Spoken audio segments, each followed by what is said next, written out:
Welcome to our channel novels by Hasan Kanwal. السلام علیکم listener, کیسے ہو آپ سب لوگ؟ آئی ہوپ آپ لوگ سب ٹھیک ہوگے اور جگنو کا شدت سے انتظار کر رہے ہوگے کہ جگنو میں آگے کیا ہوا ہے۔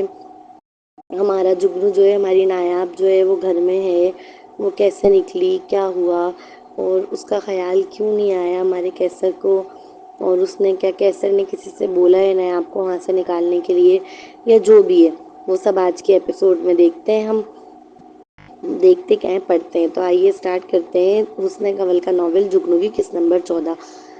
ایک ہفتے بعد وہ اپنے کمرے پر بیڈ پر لیٹا ہوا تھا۔ اے سی والے کمرے میں بظاہر بہت سکون تھا، مگر نہ جانے کیوں اس کا دل بے چین تھا۔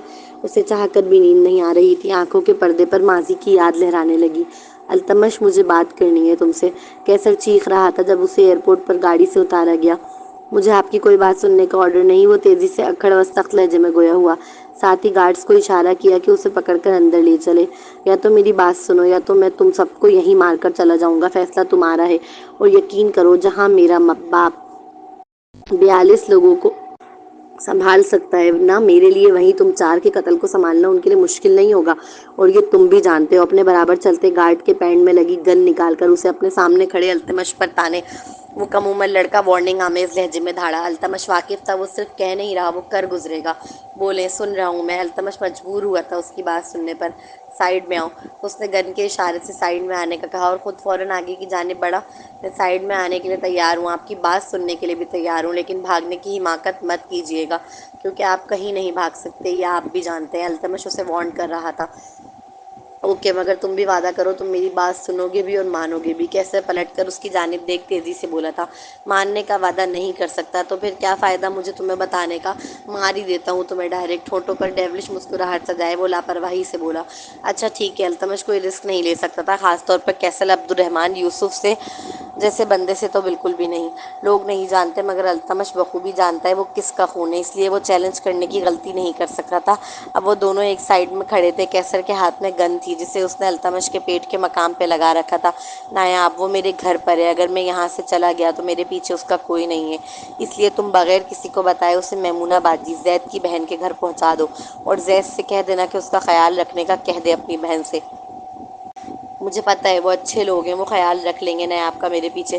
وہ اسے تحمر سے پوری بات سمجھا رہا تھا کہ اسے کرنا کیا ہے، اور نیاب کے بارے میں میرے ڈیڈ کو پتہ نہیں چلنا چاہیے، کسی صورت نہیں، سمجھے؟ ایک ایک لفظ چبا چبا کر نہایت غرا کر دھمکی آمیز لہجے میں ادا کیا۔ کیسر اچھے سے واقف تھا کہ عبدالرحمن صاحب نیاب سے دلی لگاؤ بالکل بھی نہیں رکھتے، بلکہ شدید نفرت کرتے ہیں۔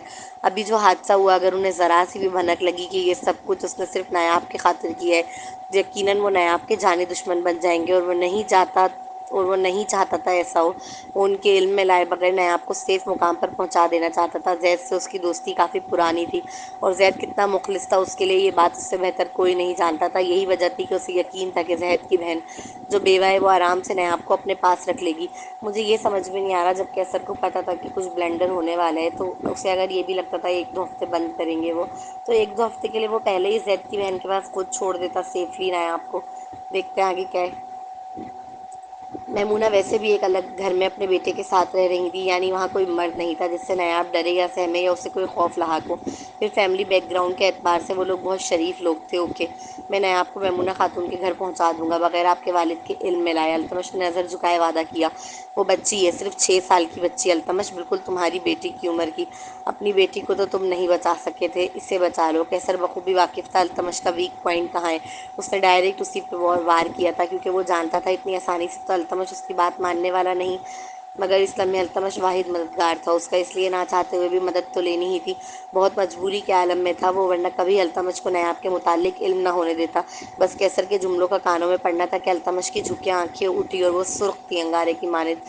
میں کر دوں گا، اپنے دونوں مٹھیاں بھیجتے وہ سرخ ہوتے چہرے کے ساتھ یقین دہانی نکل لگا۔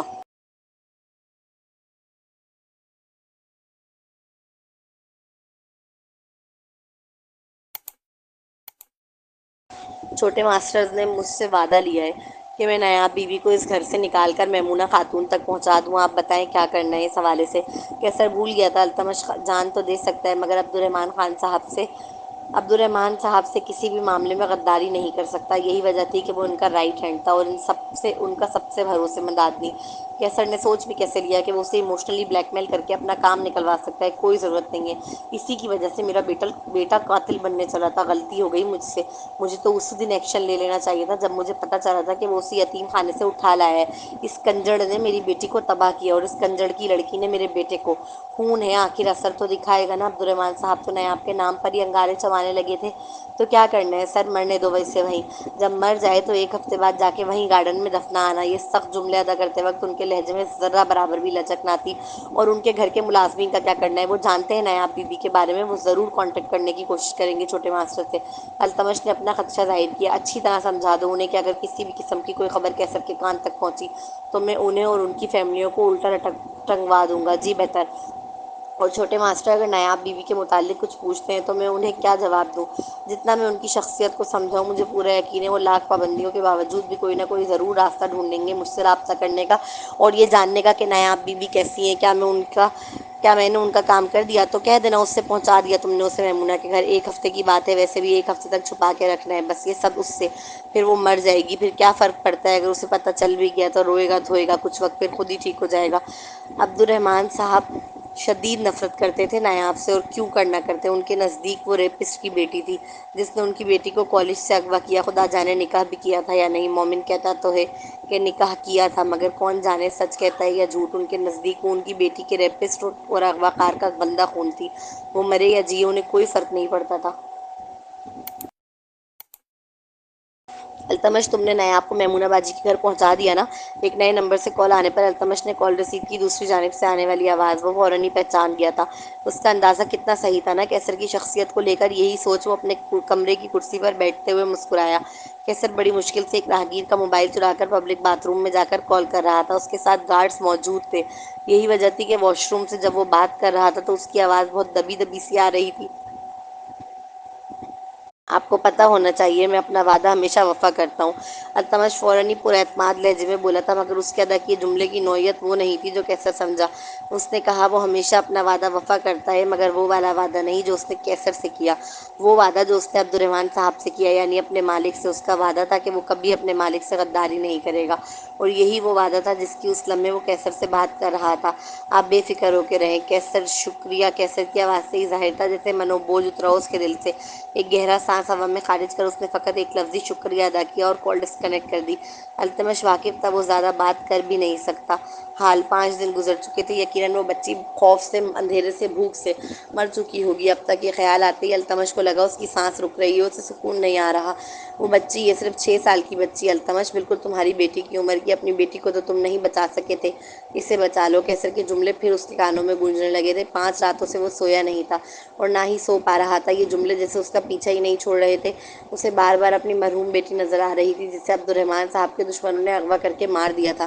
اسے اپنے اندر سے ایک آواز آتی محسوس ہو رہی تھی جو بار بار اسے بس یہی کہہ رہی تھی کہ وہ 6 سال کی بچی ہے، بالکل اس کی بیٹی کی عمر کی۔ وہ اسے کیسے تنہا مرنے کے لیے چھوڑ سکتا ہے؟ پھر اس میں اور ان ظالم اغوا کاروں میں کیا فرق رہ گیا؟ کیا اس نے اغوا کاروں سے نہیں کہا تھا کیوں بچوں کو گھسیٹ رہے ہو لڑائی میں؟ آج وہ خود کیا کر رہا تھا؟ وہ بچی، یہ صرف 6 سال کی بچی التمش، بالکل تمہاری بیٹی کی عمر کی۔ اپنی بیٹی کو تو تم نہیں بچا سکے تھے، اسے بچا لو۔ یہ آواز جیسے اب اسے پاگل کر رہی تھی۔ وہ فوراً ہی چیختا ہوا اٹھ کر بیٹھا تھا۔ وہ اپنے کانوں پر ہاتھ رکھ رہا تھا، بار بار کہہ رہا تھا چپ ہو جاؤ، مجھے نہیں سننا، میں نہیں سننا چاہتا، میں اپنے مالک سے غداری نہیں کر سکتا۔ مگر وہ آواز آنا بند ہی نہیں ہو رہی تھی، جیسے وہ ہونا ہی نہیں چاہتی۔ وہ بچی ہے، صرف 6 سال کی بچی التمش، بالکل تمہاری بیٹی کی عمر کی۔ اپنی بیٹی کو تو تم نہیں بچا سکے تھے، اسے بچا لو۔ یہ آواز کسی سور پھونکے جانے کی جیسی بھیانک لگ رہی تھی اب اس کے کانوں کو۔ کیسر وہاں نہیں تھا، لیکن اس کے بولے جملے التمش کے پورے جسم کو جکڑ گئے تھے، خاص طور پر دل کو۔ اچانک اسے اپنے سامنے اپنی مرحوم بیٹی نظر آنے لگی جو اسے پاپا پاپا کہہ کر بلا رہی تھی، بالکل تمہاری بیٹی کی عمر کی۔ اپنی بیٹی کو تو تم نہیں بچا سکے تھے، اسے بچا لو۔ اس کی آنکھوں میں آنسو آنے لگے تھے۔ ہاں، وہ پتھر دل انسان اب رو رہا تھا، قریب تھا کہ چیخنے لگتا۔ وہ تکلیف میں تھا، ضمیر کی ملامت اسے جینے نہیں دے رہی تھی۔ اب 5 دن ہو چکے تھے، وہ مر چکی ہوگی اب تک۔ یہ کہتا ہوا وہ ہڑبڑاہٹ میں کھڑا ہوا، پتہ نہیں وہ کس کو یہ بات سنا رہا تھا، خود کو یا اپنے ضمیر کو۔ التمش جیسے لوگ جان دے دیتے ہیں، اپنے مالک سے بے وفائی نہیں کرتے، مگر اس لمحے اس کا ضمیر اسے بے وفائی پر اکسا رہا تھا۔ اس کے ہاتھ پاؤں لرزنے لگے تھے، اسے اب سامنے کا دھندلا دھندلا نظر آنے لگا تھا، لیکن اس دھندلے پن میں بھی اس کی بیٹی کا چہرہ نمایاں تھا۔ اس کے پاؤں اس قدر لرز رہے تھے کہ وہ دھڑام کر کے زمین پر گرا۔ نہیں، میں اسے مرنے نہیں دے سکتا، وہ بچی ہے، اس کا کیا قصور؟ اگر اس کا باپ برا ہے، بالکل ویسے ہی میری بچی کا کیا قصور تھا؟ اگر میں برا ہوں تو اس کا کوئی قصور نہیں تھا، وہ معصوم تھی، بالکل اسی طرح نایاب بیوی بھی معصوم ہے، میں انہیں مرنے نہیں دے سکتا۔ یہ کہتا ہوا وہ فوراً کھڑا ہوا اور باہر کی جانب تیزی سے لپکا۔ وہ کیسر کے گھر پہنچا تو وہاں مکمل اندھیرا چھایا ہوا تھا۔ وہ دروازہ کھول کر اندر داخل ہوا۔ چابی اس کے پاس پہلے سے ہی موجود تھی۔ سب سے پہلے اس نے گھر کا مین الیکٹرک سسٹم آن کیا، پھر وہ نایاب کو ڈھونڈنے کے لیے فوراً ہی اندر کی جانب بڑھا تھا۔ ارادہ وعدے کے مطابق اسے میمونہ خاتون کے گھر پہنچانے کا تھا۔ وہ گارڈن سے چلتا ہوا دروازہ کھول کر اندر لاؤنج میں داخل ہوا۔ بند گھر میں سے آنے والی فرنیچر کی اسمیل وہ الگ ہی محسوس کر رہا تھا۔ نایاب بیوی، میں آپ کو لینے آیا ہوں، مجھے کیسر نے بھیجا ہے، کہاں ہیں آپ؟ پورے گھر میں نظر دوڑانے کے باوجود جب اسے کوئی نظر نہ آیا تو اس نے آواز لگانا شروع کی۔ آواز لگانے کے باوجود جب کوئی رپلائی نہ آیا تو اس نے نیچے کے کمروں کو چھاننا شروع کیا، مگر سارے ہی کمرے لاک تھے۔ اب وہ ڈائریکٹ اوپر کے کمرے کی جانب بڑھا تھا۔ جب وہ دروازہ کھول کر کیسر کے کمرے میں داخل ہوا تو یہ دیکھ حیران رہ گیا کہ وہاں کا شیشے کا دروازہ ٹوٹا ہوا تھا اور ہر طرف کانچ بکھرا تھا۔ ایک سفید چادر بیڈ سے باندھی گئی تھی، جس سے مزید چادریں بندھی ہوئی تھیں اور وہ نیچے کی طرف جا رہی تھی۔ اس نے نیچے جھانک کر دیکھا تو وہ گارڈن میں لینڈ ہو رہی تھی۔ وہ بچی بھاگ گئی۔ التمش کو جیسے یقین نہ آیا تھا کہ ایک 6 سالہ بچی اندھیرے گھر میں ہونے کے باوجود اتنی اسٹرانگ تھی کہ وہ یہاں سے بھاگ گئی، وہ بھی شیشے کا دروازہ توڑ کر اور بیڈ کی چادروں کی رسی بنا کر۔ نایاب وہاں نہیں تھی، وہ جا چکی تھی، مگر کہاں؟ وہ چھوٹی سی 6 سالہ بچی کہاں جا سکتی ہے اکیلے؟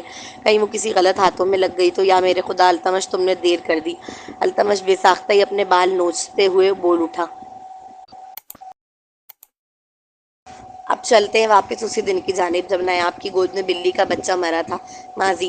پورے لاؤنج میں وہ اب نظر دوڑا رہی تھی، مگر اسے کوئی کھڑکی نظر نہ آئی۔ دروازے کے اوپر جو کھڑکی بنی ہوئی تھی وہ اتنی اونچی تھی کہ وہ اس تک نہیں پہنچ سکتی تھی، نہ ہی وہ فزیکلی اتنی اسٹرانگ تھی کہ دروازہ توڑ سکتی تھی۔ کچن میں روشن دان موجود تھا، لیکن مسئلہ یہی تھا کہ وہ بھی اتنا اونچا تھا کہ نایاب کا نہ تو اس تک ہاتھ پہنچ سکتا تھا، نہ ہی وہ کرسیاں رکھ کر اس تک پہنچ سکتی تھی۔ اب وہ کٹو کو فوراً ہی گود میں اٹھا کر اوپر والے کمرے کی جانب بھاگی تھی۔ کمروں میں کھڑکیاں موجود تھیں، مگر وہ سارے ہی کمرے لاک تھے۔ یہی وجہ تھی کہ وہ سیدھے اپنے کمرے کی جانب بھاگی، کیونکہ وہ واحد کمرہ تھا جس کو لاک نہیں کیا گیا تھا۔ اس کی نگاہ سب سے پہلے کمرے میں داخل ہوتے ہی شیشے کی وال پر گئی۔ پوری دیوار شیشے کی بنی ہوئی تھی، جس سے اندر سے تو باہر کا نظر آتا تھا، لیکن باہر سے اندر کا نہیں، جس پر اکثر پردے ڈلے رہے تھے۔ پردے ہٹا کر اب اس نے باہر کی جانب دیکھا تھا۔ اسے یہ شیشہ توڑنا تھا، تبھی وہ یہاں سے نکل سکتی تھی۔ کٹو، تم فکر مت کرو، ہم دونوں یہاں سے نکل جائیں گے، صحیح ہے؟ تم بس میرے ساتھ رہنا۔ وہ کم عمر لڑکا کبھی اس کی بری چمکتی آنکھوں میں آنسو دیکھنا تک پسند نہیں کرتا تھا، اور آج وہ لہو رنگ تھی، کوئی چمک نہیں رہی تھی ان میں۔ اب صرف اندھیرا تھا، نا امیدی تھی، وحشت تھی، خوف تھا، مایوسی تھی، غم و غصہ تھا، اور سب سے بڑھ کر اعتبار ٹوٹنے کا رنج۔ وہ اس مردہ بلی کے بچے کو بیڈ پر بٹھاتے بھرائی آواز میں گویا ہوئی اس آواز میں ایک امید تھی کہ بس تھوڑا سا اور رک جاؤ، پھر ہم ساتھ نکلیں گے یہاں سے۔ وہ اب دور کھڑی ہو گئی تھی اور اس نے چیزیں اٹھا کر اب اس شیشے کے دروازے پہ پوری فورس کے ساتھ مارنا شروع کر دیا تھا۔ اس کے پے در پہ سامان مارنے سے شیشے میں چٹک آئی، مگر وہ ٹوٹا نہیں تھا۔ بیڈ کے سائڈ ٹیبل سے وہ کانچ کا لیمپ اٹھا کر لائی اور اسے زور سے شیشے پر دے مارا تو شیشہ مزید چٹکا۔ وہ اب درازوں سے سامان نکال کر اس شیشے کی دیوار پر مار رہی تھی۔ انہی درازوں میں سے ایک دراز میں اس کے ہاتھ پلاس لگا۔ وہ بڑا سا پیلے رنگ کا پلاس اٹھا کر نایاب نے زور سے دروازے پر دے مارا۔ وہ پہلے ہی پے در پہ وار سہنے کے سبب پوری طرح چٹک چکا تھا۔ یہی وجہ تھی کہ پلاس لگتے ہی وہ ٹھس کی زوردار آواز کے ساتھ ٹوٹا۔ نایاب اتنی حاضر ذہن تھی کہ جیسے ہی وہ ٹوٹا ویسے ہی نیچے جھک کر بیٹھ گئی۔ اب شیشے کا دروازہ ٹوٹ چکا تھا۔ کمرے میں ہر طرف شیشے کے بڑے اور چھوٹے ٹکڑے بکھرے پڑے نظر آ رہے تھے۔ کٹو، میں تمہیں اور خود کو نکال لوں گی یہاں سے۔ وہ فوراً کٹو کے پاس آ کر نرمی سے بولی اور پھر تیزی سے شیشے کا دروازہ جو اب ٹوٹ چکا تھا اس کی جانب لپکی۔ وہ 1 منزل کی اونچائی پر تھی، وہ وہاں سے کود نہیں سکتی تھی، اسے کسی چیز کی ضرورت تھی اترنے کے لیے۔ اب وہ نیچے کس چیز کی مدد سے اترے، یہی سوچتے ہوئے پورے بکھرے کمرے میں نظر دوڑا رہی تھی۔ پھر بیڈ کے چادر پر نظر پڑی، وہ اتنی بڑی نہیں تھی کہ وہ آرام سے اتر سکے، اسی لیے اس نے فوراً ہی الماری سے مزید چادریں نکال کر انہیں ایک دوسرے سے باندھنا شروع کر دیا۔ یہ تو بہت اونچائی پر ہے۔ چادر تو اس نے لٹکا دی تھی، مگر خود چڑھ کر نیچے اترنا اس کے لیے کتنا مشکل تھا۔ پھر وہ اپنی کٹو کو بھی ساتھ لے کر جانا چاہتی تھی۔ اس نے فوراً ہی اپنا اسکول کا بیگ خالی کیا اور اس میں کٹو کو ڈالا اور زپ کھلی چھوڑ دی۔ یہ شاید اس کی محبت ہی تھی کہ وہ ایک مردہ بلی کے بچے کو بھی زندہ کی طرح ٹریٹ کر رہی تھی۔ ایسا نہیں تھا کہ وہ جانتی نہیں تھی کہ وہ بلی کا بچہ مر چکا ہے، بس اس کی محبت ماننے نہیں دے رہی تھی، اور یہ محبت ایسے ہی عقل والوں کو اندھا ہی تو کر دیتی ہے۔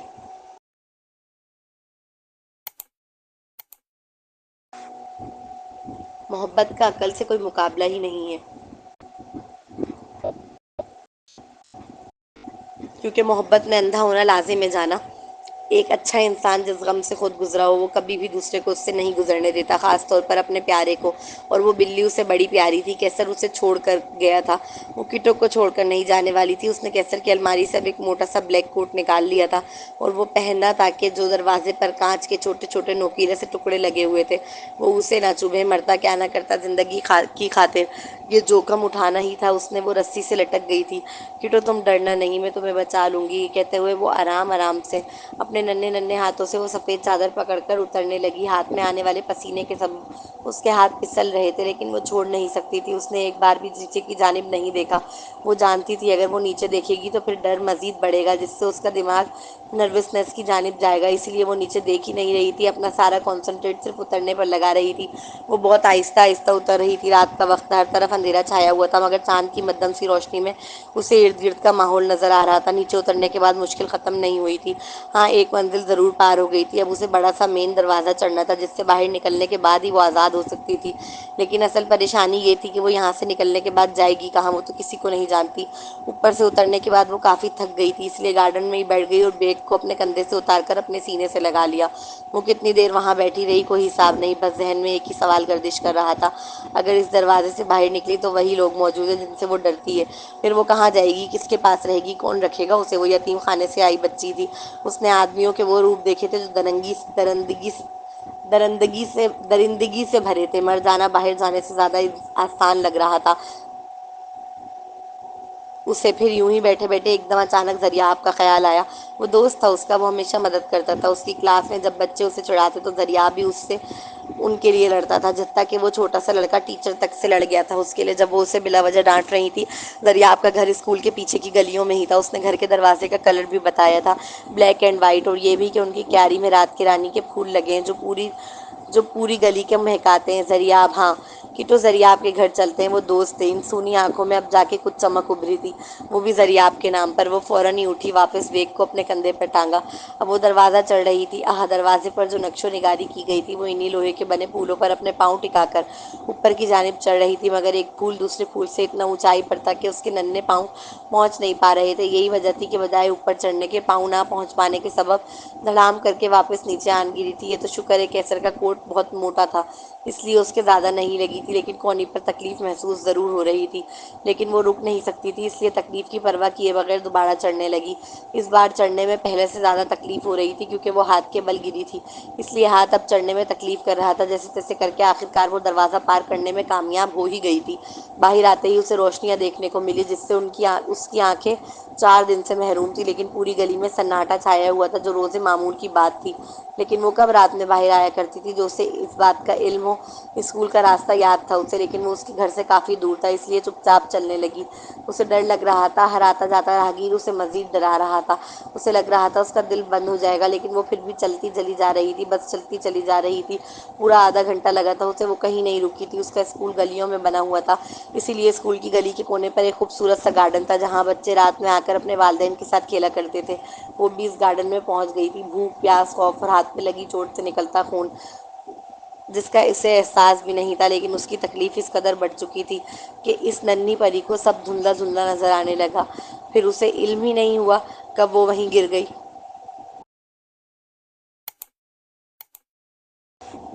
نایاب، نایاب آنکھیں کھولو۔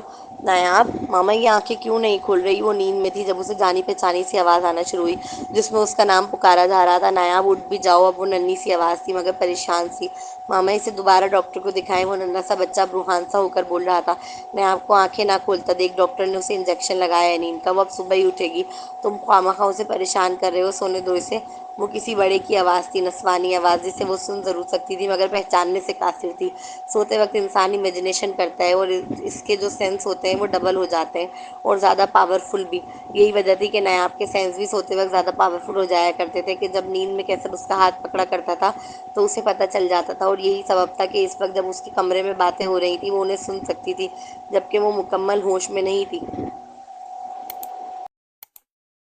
صبح آنکھ کھلی تو اس نے خود کو ایک کمرے میں پایا، ماما نایاب اٹھ گئی۔ وہ ضریاب تھا جو آنکھ کھلتے ہی اسے اپنے سر پر بیٹھا نظر آیا تھا۔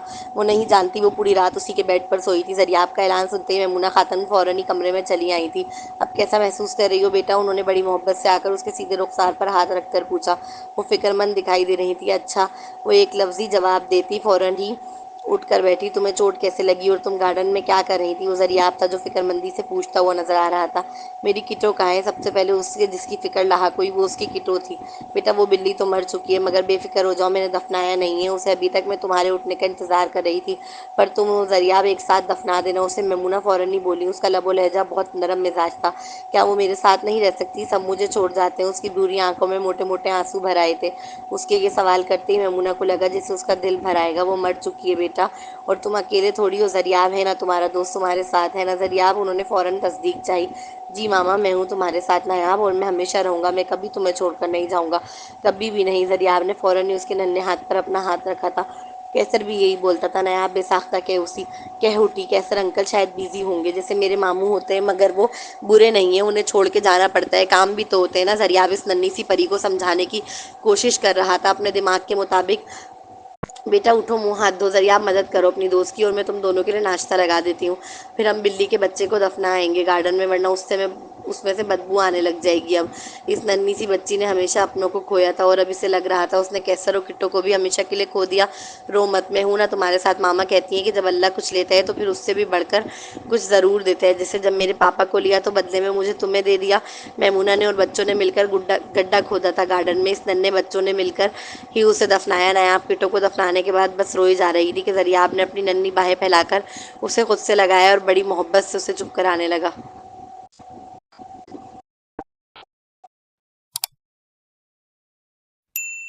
زید، یہ کیا حرکت ہے؟ وہ بچی مجھے گارڈن میں بے ہوش پڑی ملی۔ وہ زید کو گھر پر بلا کر اس پہ بن بادل برسات کی طرح برسے چلی جا رہی تھی، اور وہ اپنی جگہ ٹھیک بھی تھی۔ مجھے اندازہ تو تھا کہ وہ تھک جائے گا، نایاب کی ذمہ داری سے نہیں اٹھا پائے گا زیادہ دیر، لیکن اس طرح چھوڑ کر بھاگے گا یہ نہیں پتا تھا۔ پھر عجیب بات یہ ہے کہ وہ راتوں رات باہر شفٹ ہو گیا، اس سے کوئی کانٹیکٹ نہیں ہو پا رہا میرا، اور پھر مجھے سمجھ نہیں آ رہا وہ مجھ سے بات کیوں نہیں کر رہا۔ زید خود بھی الجھا ہوا تھا۔ نایاب اس لمحے کچن سے پانی پی کر واپس آ رہی تھی جب زید کے جملے اس کے کانوں کی سماعت سے ٹکرائے۔ مجھے اندازہ تو تھا کہ وہ تھک جائے گا، نایاب کی ذمہ داری سے نہیں اٹھا پائے گا زیادہ دیر، لیکن اس طرح چھوڑ کر بھاگے گا یہ نہیں پتا تھا۔ یہ جملے جیسے نشتر کی طرح پیوست ہوئے تھے جا کے اس ننھے سے دل میں۔ تم رو رہی ہو؟ وہ کمرے میں اکیلی بیٹھی رو رہی تھی جب ضریاب اس کے پاس آ کر بیٹھ گیا، فکر مندی سے استفسار کرنے لگا۔ رو مت، میں ہوں نا تمہارا دوست، تم ہر بات مجھ سے شیئر کر سکتی ہو۔ کیسر مجھے کیوں چھوڑ گیا؟ بس یہی وہ ایک واحد سوال تھا جو اس کے ننھے سے ذہن میں ابھی تک گردش کر رہا تھا، جس کا جواب وہ تلاش کر رہی تھی۔ کیونکہ اگر وہ تمہارے ساتھ رہتے تو پھر تم میرے گھر کیسے آتی؟ پتہ ہے ماما نے زید ماموں سے کہہ دیا ہے کہ تم ہمارے ساتھ رہو گی۔ ضریاب کے لہجے میں مسرت تھی، خوشی تھی، اتنی خوشی کہ شاید وہ بیاں بھی نہ کر سکے۔ وہ پونی والی لڑکی جسے وہ اسکول میں دیکھ دیکھ کے خوش ہوا کرتا تھا، اب وہ اس کے ساتھ رہنے والی تھی، وہ کیسے خوش نہ ہوتا؟